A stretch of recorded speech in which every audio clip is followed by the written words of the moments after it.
সব তৈরি হয়েছে। হ্যাঁ হ্যাঁ, এসো এসো, খাওয়া শুরু করো।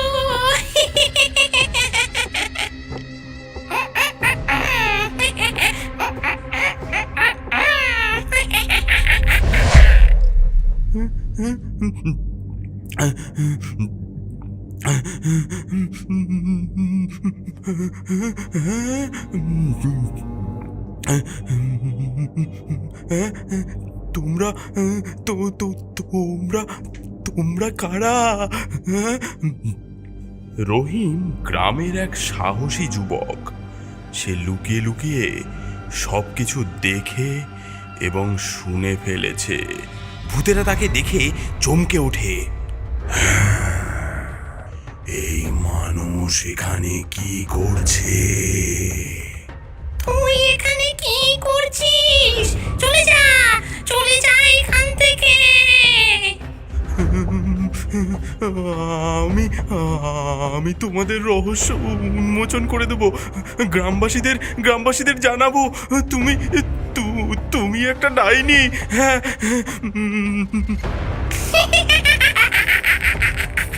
তোর তোর এত বড় সাহস! তুই তুই মরতে চাস নাকি?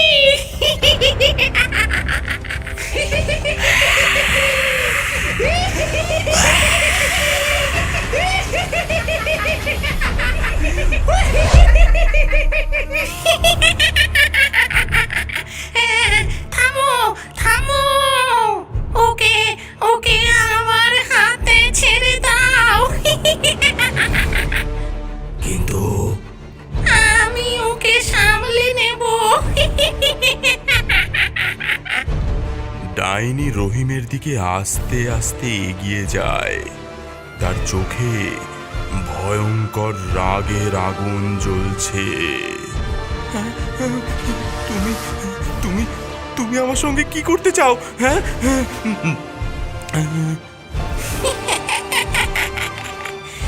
তুই তুই আমাদের রহস্য জেনে গেছিস। এবার এবার তোর মাংস দিয়ে আমি মাংসের চপ বানাবো।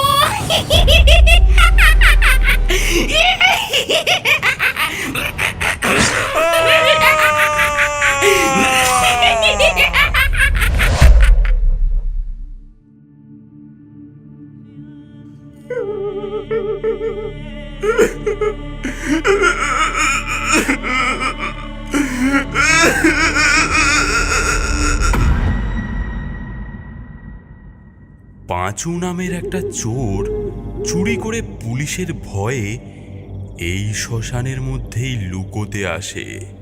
শ্মশানের ফটক পেরিয়ে সে ভেতরে ঢুকে আসে। শ্মশানে প্রবেশের সঙ্গে সঙ্গে তার বুকের ধুকপুকানিও বাড়তে থাকে। এখানে আসাটা কি ঠিক হয়েছে, নাকি এখান থেকে পালিয়ে যাব? এমন সময় সে দূরে একটি আলো দেখতে পায়। সেখান থেকে আসা একটি মিষ্টি গন্ধে পাঁচুর মন ব্যাকুল হয়ে ওঠে। সেই গন্ধের উৎসের কাছে যাওয়ার থেকে সে নিজেকে আটকাতে পারে না। এত সুন্দর মিষ্টি গন্ধ! আজ সারাদিন গ্রামবাসীদের থেকে দৌড়ে দৌড়ে পালিয়েছি, বড্ড খিদে লেগেছে। এটা নিশ্চয়ই কোনো খাবারের গন্ধ। এমন সময় পাঁচুর সামনে একটি নীল আলো প্রকট হয়। বন্ধু, ওদিকে যাস না। ওদিকে গেলে তোর মৃত্যু অনিবার্য। রহিম, তুই এখানে? তুই তো মরে গিয়েছিলি।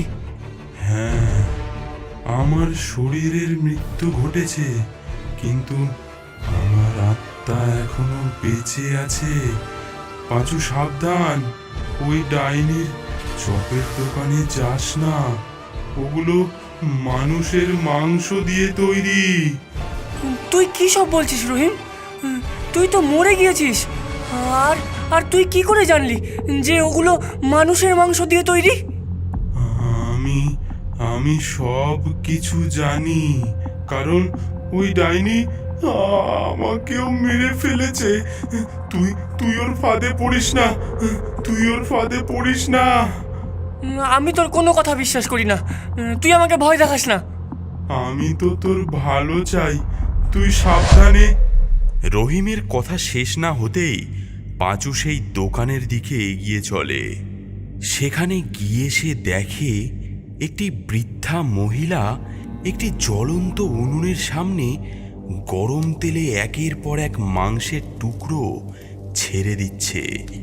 সেই বৃদ্ধার ঠোঁটের কোণে এক চিলতে হাসি, যেন সে পাঁচুর জন্যই অপেক্ষা করছিল। বাহ, শ্মশানে চপের দোকান আগে কখনো দেখিনি তো। চপ কত টাকা? মাত্র 10 টাকা। পাঁচু 10 টাকা দিয়ে একটি চপ কিনে খায়।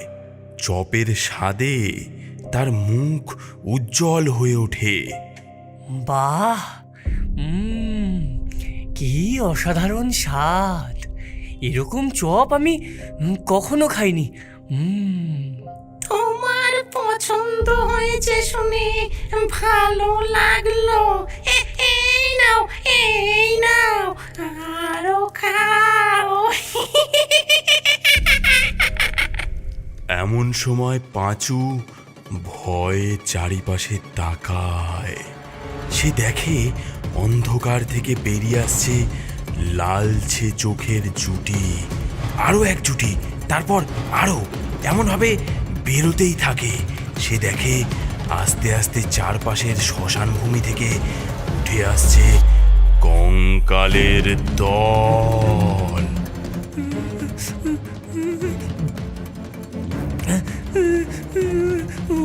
ওগুলো ওগুলো ওগুলো কি?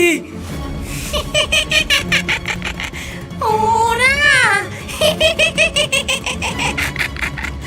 ওরা তো আমার গ্রাহক, ভীষণ পছন্দ করে আমার চপ খেতে।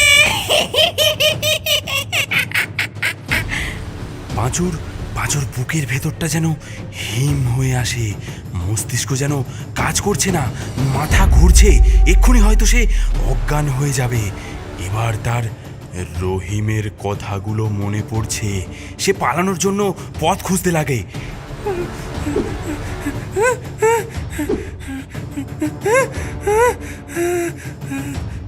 এবার সেই বুড়ি ভূতেদের উদ্দেশ্যে বিকট চিৎকার করে বলে, ধর ওকে, ওকে ধর, পালাতে যেন না পারে। আজ আজ ওর মাংস দিয়ে আমি স্পেশাল চপ বানাবো।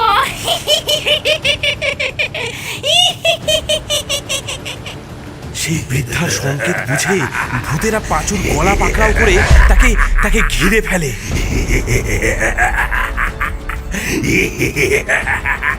তাদের দুর্গন্ধময় নিঃশ্বাসে চারিপাশের আবহাওয়া আরো ভারী হয়ে ওঠে।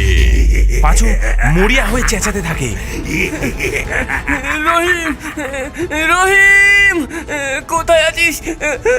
কোথায় আছিস রহিম? রহিম, বাঁচা আমাকে! সে কোনো রকমে হাত পা ছুড়ে ভূতেদের হাত থেকে বেরিয়ে এসে প্রাণপণে জোরে ছুটতে থাকে। লোভের ফাঁদে পা দিয়েছে সে।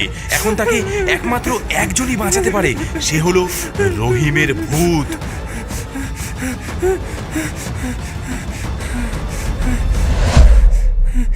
রহিম, রহিম, বাঁচা আমাকে! আমাকে বাঁচা রহিম! গাছের নিচে একটি মৃদু নীল আলোয় প্রকট হয় রহিমের আত্মা। আমার কথায় সাবধান হলে তুই আজ এই বিপদে পড়তি না, কিন্তু এখনো তোকে বাঁচানোর একটা উপায় আছে। আমাকে মাফ করে দে রহিম, লোভ আমার চোখে অন্ধ করে রেখেছিল। এখন বল আমাকে আমাকে কি করতে হবে? রহিম পাঁচুর দিকে করুণ দৃষ্টিতে চেয়ে বলল, ডাইনি যে চপগুলো বানায় তার মধ্যে এক ধরনের কালো জাদু আছে। তার চপের গন্ধে মানুষরা মন্ত্রমুগ্ধের মতো তার দোকানে যায় এবং যেই তার চপ খায়, একবার তার স্বাদ পেয়ে গেলে আর ছাড়তে পারে না। তখন সেই ডাইনি তাকে হত্যা করে তার মাংস দিয়ে নতুন চপ বানায় এবং তার পোষা ভূতেদেরকে খাওয়ায়। এই ডাইনিকে একবার হত্যা করতে পারলে ভূতেরাও মরে যাবে। এই ডাইনিকে হত্যা করব কি করে? এই জঙ্গলের পথ দিয়ে সোজা গেলে এই পথেই একটা কুঁড়ে ঘর পড়বে। সেই ঘরের ভেতরে একটা মুরগির খাঁচা আছে। খাঁচায় 3টে কালো মুরগি বন্দি। তুই গিয়ে ওই মুরগি 3টেকে মেরে ফেল, তাহলেই ওই ডাইনিও মরে যাবে। ভয়ে পাঁচুর হাত পা কাঁপছে, কিন্তু রহিমের কথা শুনে সে শেষ চেষ্টাটুকু করতে চায়। সে ফ্যাকাশে মুখে বলে, আমি যাব রহিম, আমি যাব। আমি একবার বাঁচার সুযোগ পেতে চাই। তবে যা পাঁচু, তবে তাড়াতাড়ি। একটি নিঃশ্বাসের সাথে মিলিয়ে যায় রহিমের আত্মা। চারিপাশে পুনরায় অন্ধকার নেমে আসে। অন্ধকার পথটা ধরে হাঁটা শুরু করে দেয় পাঁচু। প্রত্যেকটা পদক্ষেপে মনে হচ্ছে যেন পাথর বেঁধে দেওয়া হয়েছে তার 2 পায়ে।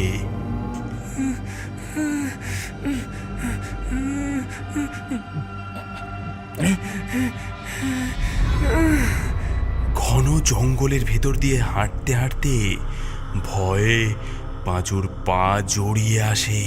মনে হচ্ছে শুকনো পাতার ঝিরিঝিরি শব্দ বাদে আশেপাশে আর কোনো শব্দ নেই, এমনকি কীট পতঙ্গের ডাকও নয়। এই অস্বাভাবিক নীরবতা কেমন যেন পাঁচুর ভয়কে আরো বাড়িয়ে তুলল। হঠাৎ থমকে দাঁড়ালো সে। বুকের ভেতরটা কেমন যেন হাতুড়ি পেটা করছে তার। দূর থেকে খুব মৃদু আলো দেখা যাচ্ছে। নিজের গলাতেই সে বলে উঠল, এটাই নিশ্চয়ই সেই কুঁড়ে ঘর। পায়ে পায়ে এগিয়ে গেল পাঁচু। তার সামনে সত্যি একটা ভাঙাচোরা কুঁড়ে ঘর। জানালার ফাঁক দিয়ে হলদেটে আলো বেরিয়ে আসছে। পাঁচু ঘরের দরজার কাছে এলো। খুব সাবধানে দরজাটায় একটা ধাক্কা দিল সে। একটা কর্কশ শব্দ হলো এবং ধীরে ধীরে দরজাটা খুলে গেল। চোখ বন্ধ করে একটা গভীর নিঃশ্বাস নিল পাঁচু। তারপর আস্তে আস্তে চোখ খুলে তাকালো ঘরের ভেতরে। সেখানে একটা খাঁচার মধ্যে 3টে কালো মুরগি শান্তভাবে বসে আছে। তবে কিছুক্ষণের মধ্যেই যেন পরিবেশটা পাল্টে গেল। মুরগি 3টের চোখ লাল হয়ে উঠল, ডানা ঝটফট করতে লাগলো। তারা একটা পশুর মতো ভয়ঙ্কর গর্জন করে উঠল।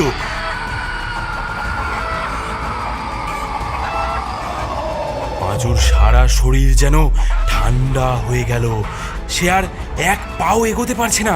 যেন যেন ওর শরীরে আর ওর কোনো হুকুম নেই। হঠাৎ কোত্থেকে যেন ডাইনির জাদু করা ভূতের দল ঘিরে ধরলো পাঁচুকে।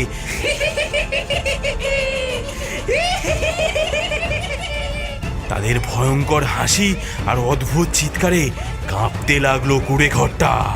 হিমশীতল হাতে একটা ভূত পাঁচুর গলা চেপে ধরলো। ধীরে ধীরে অজ্ঞান হয়ে আসতে লাগলো পাঁচু। মনে মনে রহিমকে ডাকছে সে। মৃত্যুর আগে তাকে আর একবার দেখার আকাঙ্ক্ষা নিয়ে পাঁচুর চেতনা প্রায় লোপ পাচ্ছে। ভূতগুলো তার ক্ষতবিক্ষত দেহটাকে টেনে হিচড়ে নিয়ে যাচ্ছে শ্মশানের দিকে। মনে হচ্ছে যেন শেষবারের মতো সে দেখে নিচ্ছে কুঁড়ে ঘরটা এখানেই শেষ। তা শুরুটা হয়েছিল লোভের কাছে নতি স্বীকার করে, আর শেষটাও ঠিক সেই লোভের কারণে। শ্মশানের চুলার আগুনে আগে থেকেই কড়াইতে তেল ফুটছে। আজকের স্পেশাল চপের জন্য ডাইনি উন্মুখ হয়ে আছে। ভূতের দল মৃতপ্রায় পাঁচুকে নিয়ে এসেছে। আজকের রান্নার প্রধান উপকরণ হাজির। অল্পক্ষণের মধ্যেই চপের মশলা তৈরি হয়ে যাবে। আর আর তারপর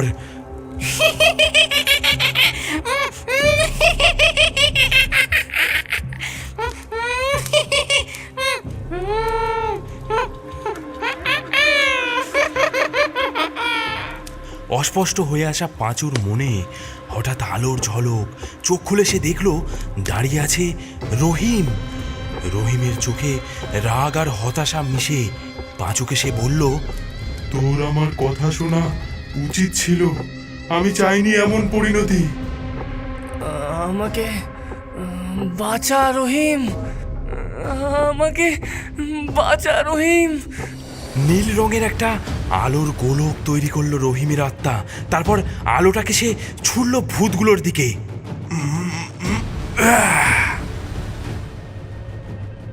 আলোর স্পর্শে চিৎকার করে কুঁকড়ে উঠল ভূতের দল। একটার পর একটা ভূত মিলিয়ে যেতে লাগলো। এই সুযোগ বুঝে দৌড়ে কুড়ে ঘরের দিকে ছুটল পাঁচু। তার পিছু নিল দুর্বল কয়েকটা ভূত। রহিমের আত্মার সাহায্যে খাঁচার দরজাটা খুলে দিল পাঁচু। তিনটে কালো মুরগি বেরিয়ে ছুটল ঘরের ভেতর।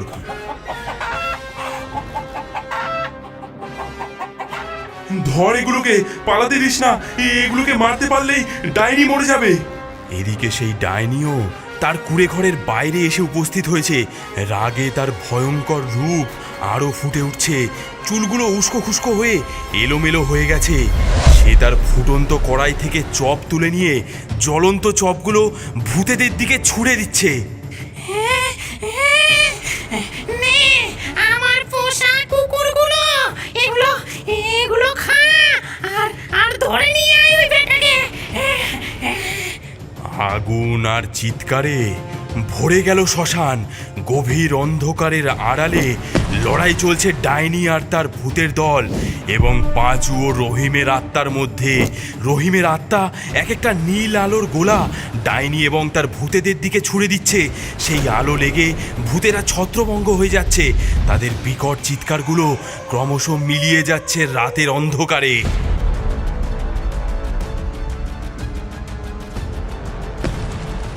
আগুনের শিখায় ঘেরা ডাইনির ক্ষমতা ধীরে ধীরে কমতে শুরু করেছে। রহিমের আত্মার পাঁচুকে বাঁচানোর এত বড় চেষ্টা, এই অসহ্য যন্ত্রণা সেই ডাইনি সহ্য করতে পারছে না। রাগে, হতাশায় আর অহংকারে ফুঁসছে ডাইনি।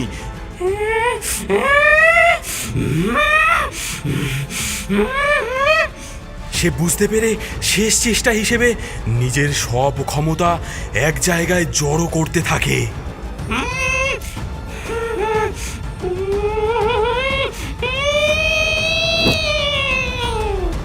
কুড়ে ঘরে আগুন ধরে গেছে। পাঁচুর সামনে একটা ভয়ঙ্কর দৃশ্য। একদিকে আগুন, অন্যদিকে হিংস্র ভূতের দল। দুয়ের মাঝখানে ডাইনি আর রহিম শেষ লড়াইয়ে মত্ত। রহিমের আত্মাও শেষবারের মতো নিজের সবটুকু শক্তি জড়ো করলো। ক্ষীণ কণ্ঠে পাঁচুকে বলল, মুরগিগুলোকে মেরে ফেল, তবেই ওই ডাইনিকে মারা সম্ভব হবে। মৃত্যুকে পেছনে ফেলে এবং দুর্বল কাঁপা কাঁপা হাতে পাঁচু এক একটা মুরগিকে ধরে মেরে ফেলতে লাগলো।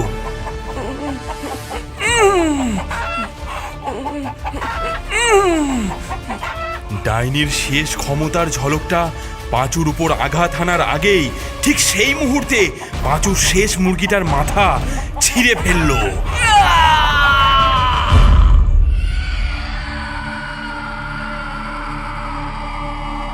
এক বিশাল কর্ণবিদায়ী চিৎকারের শব্দে ভেসে উঠল গোটা শ্মশান। ডাইনি শেষ নিঃশ্বাস ত্যাগ করল।